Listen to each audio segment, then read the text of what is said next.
السلام عليكم ورحمة الله وبركاته. حضرتك طلاب الصف الثالث الآن مكملين مع بعض يونت 10 تو سبيس أند بيت. النهاردة إن شاء الله هنشرح 3 أزمنة: زمن المضارع التام البسيط، زمن المضارع التام المستمر، زمن الماضي التام. هنبتدي مع بعض كده. زمن المضارع التام، نعرف الفعل ده أو فعل المضارع التام بيتكون من إيه؟ الفعل هنا بيتكون من هاف أو هاز زائد التصريف التام. الفعل بتاعنا لو مفرد هنشتغل مع هاز، ولو جمع هنشتغل مع هاف، وعلامة التمام هنا الفعل بتاعنا ينزل تصريف تالت قبل المفعول بالجملة. طيب الاستخدام، بستخدم الفعل ده يعبر عن إيه؟ أول حاجة للتعبير عن تجارب في الماضي دون إعطاء وقت محدد، لأن لو حددت الوقت على طول نستخدمه أو نحوله إلى ماضي بسيط. الاستخدام الثاني للتعبير عن حدث انتهى في الماضي وله أثر على الحاضر، سواء نتيجته واضحة في المضارع أو إن الفعل بتاعنا بدأ من الماضي حتى الآن استمرارا. طب إيه الكلمات الدالة على المضارع التام؟ قلنا just و already، والاتنين دول بنستخدمهم بين have و has والتصريف التالت، يعني بحطهم قبل التصريف التالت في الجملة المسبقة. و already ممكن أشغلها في آخر السؤال اللي بيعبر عن السرعة أو الاندهاش. ever و never أدي المجموعة التانية برضو بنستخدمها قبل التصريف التالت، يعني بين have و has والتصريف التالت، بس ever في السؤال وفي صفة التفضيل، ونيفر بنشغلها في النفي أو في صفة المقارنة. المجموعة الثالثة يت بنشغلها في آخر الجملة المنفية أو الجملة الاستفهامية، يعني الجملة اللي فيها نفي مثلا بنوت أو آخرها كوتشن مارك سؤال. عندي ليتلي وعندي ريسنتلي وعندي سنس زائد بداية الحدث، يعني نقطة انطلاق الحدث، وعندي فور زائد مدة الحدث كاملة. شوف الجملة بتاعتنا بتتكون من إيه؟ جملة المضارع التام على طول احنا اتفقنا عندنا 5 تطبيقات. الفعل بتاعنا ازاي نشتغل عليه كفعل مثبت، احوله الى فعل منفي. التطبيق الثالث ازاي اكون منه سؤال هل. التطبيق الرابع ازاي اكون سؤال بأداة استفهام. خامس تطبيق ازاي احول الفعل ده للمجهول. طب فعل المضارع التام هنا لو الفعل بتاعنا اي وي يو زي او اي اسم جمع على طول هنشغل هاف، وعلامة التمام هنا كل الأزمنة التامة التصريف التالت، يبقى علامة تمامها إن الفعل بتاعنا الأساسي تصريف تالت. طيب لو الفاعل بتاعنا مفرد هي أو شيء أو إت أو اسم مفرد على طول هنشتغل مع هاز زائد التصريف التالت وده المفعول بالجملة. طب عايزين نحول الجملة دي لجملة منفية، على طول الجوكر بتاعنا هنا اللي أنا هشتغل عليه في النفي والسؤال هاف أو هاز حسب الفاعل بتاعنا. هنا نفي يبقى على طول نحط نوت، يبقى هاف هافنت، هاز هازنت، وادي الفعل بتاعنا تصريف تالت. طب هنكون سؤال هل يا مستر، على طول بنعمل مقص هاف وهاز قبل الفاعل بتاعها، يبقى هاف الفاعل تصريف تالت، هاز الفاعل تصريف تالت. طب هنجاوب يس الفاعل هاف، نو الفاعل هافنت. طب عندي هاز يبقى يس الفاعل هاز، نو الفاعل هازنت. لو حطيت قبل هل هنا هو أداة استفهام وحذفت من جملة هل الحاجة اللي أنا بسأل عنها بعد ما أعوض عنها بأداة استفهام، يبقى أنا هكون سؤال بأداة استفهام. أداة استفهام هاب أو هاز قبل الفاعل وادي الفعل تصريف تالت. طب عايزين نكون المجهول يا مستر، على طول هاخد المفعول أحطه مكان الفاعل، والفاعل يخش مكان المفعول مسبوقا بحرف الجر باي، ولو هو ضمير فاعل هحوله بعد حرف الجر باي لإيه؟ تمام، لضمير مفعول.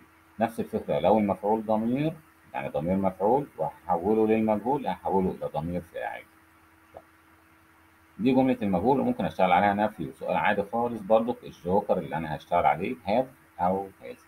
ملاحظين هنا إن الفعل الأساسي في كل التركيبات بتاعتنا تصريف تالت علامة التمام.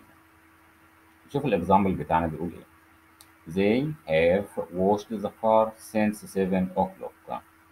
الفاعل زي يبقى على طول هنشتغل معاه have، وادي التصريف التالت since 7 o'clock. طب انا عايز انفي يا مستر، على طول اتفقنا الجوكر بتاعنا هنا هاف يبقى على طول نوت، يبقى هاف نوت او هافنت.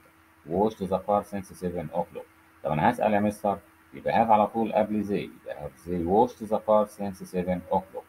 طب هنجاوب يبقى يس زي هاف، نو زي هافنت. هبدل تاني ما بيناتهم في الإجابة، وفي السؤال أبدل في السؤال تيجي هاف قبل زي.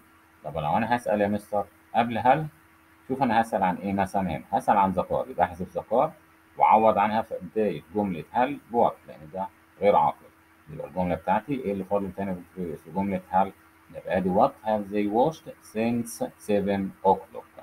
طب لو انا هسأل عن المدة الزمنية دي يا مستر، اعوض عنها في بداية هل ب how long. يبقى ادي how long have they watched the car. خامس تطبيق ازاي هكون جملة المجهول. ادي الفاعل وادي الفعل بتاعنا have watched وادي المفعول. يبقى المفعول بعد الفعل هاخده احطه مكان الفاعل، والفاعل بتاعنا يخش مكان المفعول مسبوقا ببعد. يبقى هنبتدي بذكر. ذكر مفرد يا مستر، ما ينفعش نشغل معاه هاف. امال هنا كنا مشغلين هاف ليه؟ لان الفاعل بتاعنا زيد. هنا بقى المفعول لما جينا نبتدي بيه الجمله مفرد يبقى نشغل معاه هاز. وقلنا الفعل بتاعنا في المجهول ننزله بين تصريف ثالث. اذا في المجهول كل اللي بنزوده بين قبل التصريف الثالث. باي them since 7 o'clock. طب لو انا هاف يا مستر عادي خالص زي ما اشتغلنا فوق كده في جمله المعلوم، برضو هنا في جمله المجهول هاز هتبقى هازنت والجمله بقيتها ثابت being watched by them since 7 o'clock. طب هنسأل يا مستر يبقى على طول هاز قبل الفاعل. هنا طبعا المفعول هاز قبل المفعول يبقى هاز the car been washed by them since 7 o'clock. هنجاوب هنقول yes وعوض عن the car بإت. يبقى yes it has no it hasn't. طب هسأل بأداة استفهام، هسأل برضك عن the car. هحذف the car من جملة هل وأعوض عنها في بداية الجملة بوقت. يبقى ادي وقت. فاضل ايه في جملة هل؟ has been washed by them since 7 o'clock. طب لو انا هسأل عن since 7 o'clock دي مدة زمنية، هسأل عنها بإيه؟ تمام ب how long. يبقى على طول هحذفها وأحط في بداية جملة هل how long. يبقى الجملة بتاعتي إيه؟ how long has the car been washed by them. تاني حاجة هنتكلم عنها زمن المضارع كامل مستمر. هو مضارع كان بسيط، بس كل اللي حصل هنا إن الفعل الأساسي شغلناه أي إن جي، لأن عندي إشارة مثلا في الجملة للاستمرار. نفس الترتيبة آدي الفاعل هاف أو هاز، وبرضه هنا هننزل بيه والفعل الأساسي أي إن جي. طب هنا يا مستر عندي هاف عايز أنفي، يبقى على طول هنا هاف نوت هافن هاز نوت هازنت. وادي بين الفعل اي ان جي بقيت الجمله ثابته. طب هنكون سؤال هل يا مستر، يبقى هاب او هاز قبل الفاعل بتاعها اهو. يبقى هاب او هاز الفاعل وبقيت الجمله ثابته بين والفعل الاساسي اي ان جي باقي الجمله. زي ما جاوبنا فوق برضه هنجاوب يس ونو. يس الفاعل هاب او هاز، نو الفاعل هافنت او هازنت. احط قبل هل اداه الاستفهام واحذف الحاجه اللي انا بسال عنها. يبقى دي تكوين سؤال باداه استفهام. اداه استفهام هاف أو هاز قبل الفاعل بين أي إن جي. طبعا هنا المضارع التام مستمر مش هقدر أشغله مجهول، لأن لو جيت أبني للمجهول هرجعه تاني مضارع تام بسيط مبني للمجهول زي ما اتكلمنا فوق. طب فعل المضارع التام المستمر بالشكل ده بيستخدم لإيه؟ قال يستخدم للتحدث عن شيء بدأ في الماضي وما زال مستمرا حتى الآن، يحدث حتى الآن. يعني شوف المثال بتاعنا ده. We have been playing computer games. احنا بدأنا لعب كمبيوتر جيمز من فترة وما زلنا بنلعب كمبيوتر جيمز بقالنا قد إيه؟ for 2 hours now. ومستمرين. واحنا إيه؟ مستمرين لأن عندي now آدي إشارة الاستمرار هنا. وادي فور المدة الزمنية. طب تاني استخدام يستخدم للتعبير عن سبب لنتيجة فعل شيء في الماضي. يعني لما تيجي تقول لي إيه؟ I have been I am tired. I am إيه؟ tired. ليه؟ Because I have been ها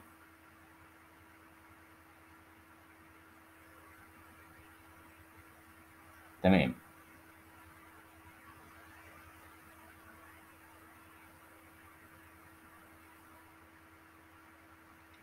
كده عرفنا استخدامات زمن المضارع التام المستمر. طب إيه الكلمات الدالة على المضارع التام المستمر؟ هي نفس كلمات المضارع التام البسيط الدالة برضك على الاستمرار، مع عندي مثلا تأكيد all مدة زمنية since بداية الحدث، أو for المدة الزمنية عندي مثلا now، عندي still، عندي how long اللي بتسأل عن طول المدة الزمنية. وممكن أقول مثلا إيه إن الفعل دوت haven't أو hasn't finished yet لم ينتهي حتى الآن، إذا هو مستمر الحدوث. شوف الإكزامبل بتاعنا بيقول إيه. He has been reading the book all night. قاعد طول الليل عمال يقرأ في الكتاب وما زال بيقرأ. طب أنا عايز أنفي يبقى على طول he hasn't been reading the book all night. طب عايز أسأل يا مستر يبقى على طول has قبل he يبقى has he بقية الجملة ثابت زي ما هو معايا اهو been reading the book all night. هنجاوب يبقى على طول المقص بعد yes و no. يبقى yes نبدل he has no he hasn't. طب هسأل يبقى على طول هنسأل عن ايه يا مستر؟ هنسأل مثلا عن the book غير عاقل، هنحذف the book واحط في بداية الجملة بتاعتها what. يبقى what has he been reading all night. طب لو انا هسأل عن المدة اللي هي all night هحذفها من جملة have وأعوض عنها في بداية الجملة ب how long. يبقى how long has he been reading the book. شوف الاكسترا اكزامبلز دي عشان بس توضح لي ايه الزمن ده بستخدمه ازاي.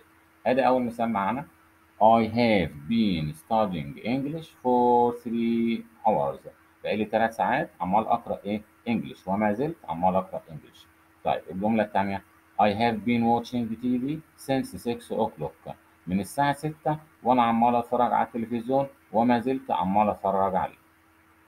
They have been shopping for lunch for long. بقالهم مدة طويلة عمالين يتسوقوا من أجل تحضير الغداء وما زالوا بيتسوقوا.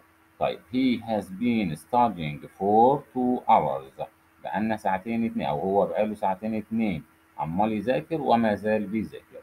طب هنشغل مثلا نفس I haven't been sleeping for too long. بقالي مدة طويلة مش نايم يعني ما نمتش مدة طويلة. طب أميرة hasn't been washing it all evening. مش بتغسل الحاجة دهيت طول المساء. إيه موانع الاستمرار؟ يعني إيه؟ يعني الفعل بتاعنا إمتى ما أقدرش أشتغل عليه كفعل مستمر سواء في المضارع التام المستمر أو أي زمن آخر. لو أنا حددت عدد مرات حدوث الفعل ده. يعني إزاي يا مستر؟ أما تيجي تقول لي مثلا إيه I have drunk 3 cups of coffee. إذا ال 3 هنا cups مرتبطة بفعل drink فمش هقدر أشتغل عليه استمرار. لكن لو جيت قلت لي I have been drinking coffee all morning. إذا طول فترة الصباح وأنا عمال أشرب قهوة وما زلت بشرب قهوة. أدي حاجة الأولانية. طب النقطة التانية بيقول لي إيه؟ الفعل أصلا ما أقدرش أشغله في الاستمرار زي إيه؟ زي أفعال الحب، أفعال الكره، الإحساس، التملك، الشعور، الرأي، التفكير. شوف الإكزامبل بتاعنا بيقول إيه؟ I have had a bike for 3 years now. أدي now إشارة للاستمرار، وأدي for المدة الزمنية كمان. بس فعل had هنا يديني معنى الملكية، عشان كده ما قدرتش أشغله استمرار. لكن مع إنه هنا يديني الملكية بس لو جه بمعنى آخر غير الملكية أقدر أشغله استمرار؟ تمام أقدر أشغله استمرار. زي ما يجي يقول لي إيه مثلا I have been having breakfast for half an hour. إذا بقالي نص ساعة عمال أتناول في الفطار وما زلت بتناول الفطار. إذا فعل have هنا مش بمعنى يمتلك، عمال بمعنى إيه؟ بمعنى eat، بمعنى يتناول فطاره. تالت نقطة هنتكلم عنها زمن past perfect أو زمن الماضي التام. الماضي التام ده صورة المضارع التام بس فين؟ في الماضي. ده أول فعل يحصل في الماضي يبقى على طول بياخد شكل التمام، ده الماضي التام. طب بيكون إيه؟ الخمس تطبيقات بتاعتنا برضه إن الفعل مثبت، الفعل منفي، أكون سؤال هل، أكون سؤال بأداة استفهام، أحول الفعل بتاعنا للمجهول. طب الجملة المثبتة هنا في المعلوم أدي الفاعل مع أي فاعل بقى مفرد أو جمع على طول بنشغل معاه هاد وعلامة التمام في أي زمن قلنا إيه؟ تصريف تالت. تمام كده وادي المفعول باقي الجمله. طب انا عايز انفي يا مستر الجوكر برضو اللي احنا هنشتغل عليها هنا هاد لان جاي بعديه تصريف تالت يبقى اشتغل عليه كفعل مساعد. يبقى هاد في النفي تبقى هاد نوت او هادنت وادي التصريف التالت. طب انا هسال يا مستر يبقى على طول هاد قبل الفاعل اهو ادي هاد الفاعل بقيه الجمله تصريف تالت مفعول باقي الجمله. طب هنا هنجاوب يا مستر ده سؤال هل يبقى نجاوب بيس الفاعل هاد بدلنا تاني او عملنا المقص تاني او نو الفاعل هادنت. طب انا لسه انا عايز الاجابه كامله اقول له يس وارجع الجمله انهي المثبته كلها او نو وارجع للجمله المنفيه كلها. طب انا عايز اسال باداه استفهام يا مستر قبل سؤال هل احط اداه الاستفهام بعد ما احذف الحاجه اللي انا بسال عليها. يبقى اداه استفهام وهو هاد الفاعل تصريف ثالث وادي المفعول باقي الجمله. طيب انا هبني الجمله المجهول ازاي يا مستر؟ على طول اخد المفعول احطه مكان الفاعل والفعل يخش مكان المفعول مسبوقا بباي والفعل هاد تصريف تالت هينزل ايه في المجهول؟ هحط ما بيناتهم بين اهو. يبقى هاد بين تصريف تالت زي ما قلنا هاف او هاز بين تصريف تالت. لكن بين اي ان جي يبقى ده فعل مستمر في زمن تام. نفس الفكره هنا جملة المجهول عايز أنفي عايز أسأل، الجوكر اللي أنا هشتغل عليه هاد، وما ننساش إن هاد اختصارها أبوستروف دي وراها تصريف تالت، يبقى دي هاد تصريف تالت. طيب الماضي التام يا مستر بنستخدمه في إيه؟ بيعبر عن إيه؟ أول حاجة لو جيت أتكلم على حاجة حدث قبل وقت معين في الماضي، يعني إيه؟ يعني لما أجي أقول مثلا باي 9 o'clock yesterday، قبل التوقيت المحدد ده في الماضي، قبل ما الساعة ترن 9 بالظبط، إيه اللي كان تم؟ إيه اللي كان حصل؟ أقول I had watched the match، كنت خلصت فرجة على الماتش. طيب الحاجة التانية أو النقطة التانية، شيء حدث في الماضي قبل حدث ماضي آخر، إذا عندي فعلين اتنين في الماضي، فعل أولاني وفعل تاني. الحدث الأول يبقى على طول تام، ده يبقى ماضي تام، والحدث التاني يبقى ماضي بسيط، الحدث التالت ماضي بسيط. إذا أول فعل يحصل في الماضي خالص ده ماضي تام، وكل الأفعال اللي بعده تبقى ماضي بسيط. طيب يجي يقول لي كده I had done my homework before my father arrived، إذا أنا أتميت عمايل الواجب قبل وصول الأب، إذا أنا كنت فاضي وقتها أو كنت بعمل حاجة تانية. طب فاكرين انتوا جملة الاندايركت اللي هو الكلام الغير مباشر، كنا بنقول إيه؟ المضارع التام يتحول إلى ماضي تام، أو الماضي البسيط يتحول إلى ماضي تام. طب نشوف الجملة بتاعتنا دي. He said أو he told لو عندي مفعول that he had bought a new car the week before، هي the week before أصلها إيه؟ تمام last week، إذا أصل الفعل بتاعنا كان ماضي بسيط حولناه في جملة الاندايركت أو الكلام الغير مباشر إلى had bought. إيه الكلمات الدالة على الماضي التام؟ because وإخواتها اللي هي as و since. by وقت محدد في الماضي زي ما شفنا المثال الأولاني ده. by the end of وقت في الماضي. by the time بحلول هذا الوقت في الماضي. عندي after اللي بتساوي as soon as تساوي till أو until. وعندي when خلي بالكم من when طبعا، وعندي مين before. نشوف مجموعة الروابط السابقة ازاي هشتغل معاها ماضي تام وماضي بسيط. قلنا الحدث الأول في الماضي على طول ده ماضي إيه؟ تمام ماضي تام، ده بياخد شكل الماضي التام يبقى هات تصريف تالت. طب الحدث التاني يبقى ماضي بسيط اللي هو التصريف التاني للفعل. طيب هنشغلها ازاي يا مستر؟ المجموعة الأولانية after بتساوي as soon as بتساوي when. after معناها إيه يا مستر؟ بعد. إذا بعد أن اكتمل هذا الحدث الأول قد حدث هذا الفعل الثاني.